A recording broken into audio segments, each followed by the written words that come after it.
یہ تو کہانیاں یہ جرنیل بناتے ہیں نا، جب یہ گورنمنٹ توڑتے ہیں، الیکٹڈ گورنمنٹ کو تہس نہس کرتے ہیں، یا کسی پرائم منسٹر کو یا وزیر اعظم کو یہ گرفتار کرتے ہیں، تو پھر یہ اس طرح کی کہانیاں ان کو بنائے بغیر پھر ان کا کام آگے چلتا نہیں ہے. پاکستان تو مذاق نہیں ہے، ان جرنیلوں نے مذاق بنا دیا. حق نہیں ہے. فوج کا کام ہے بیرکس میں رہنا، فوج کا کام ہے پاکستان کے فرنٹیئرز کو ڈیفینڈ کرنا، فوج کا کام ہے اپنے پروفیشنل معاملات کو دیکھنا. فوج کا کام ملک چلانا تو نہیں ہے نا.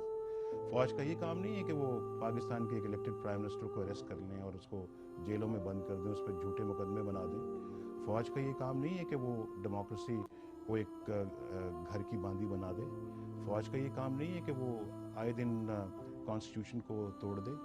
فوج کا یہ کام نہیں ہے کہ کبھی وہ صدر سے استعفیٰ لے، کبھی وہ چیف جسٹس سے استعفیٰ مانگے، اور کبھی وہ پرائم منسٹر سے استعفیٰ مانگے. تو یہ تو سب ان لوگوں نے مذاق بنایا ہے پاکستان کو، اور جو کہ مجھے بھی بہت محسوس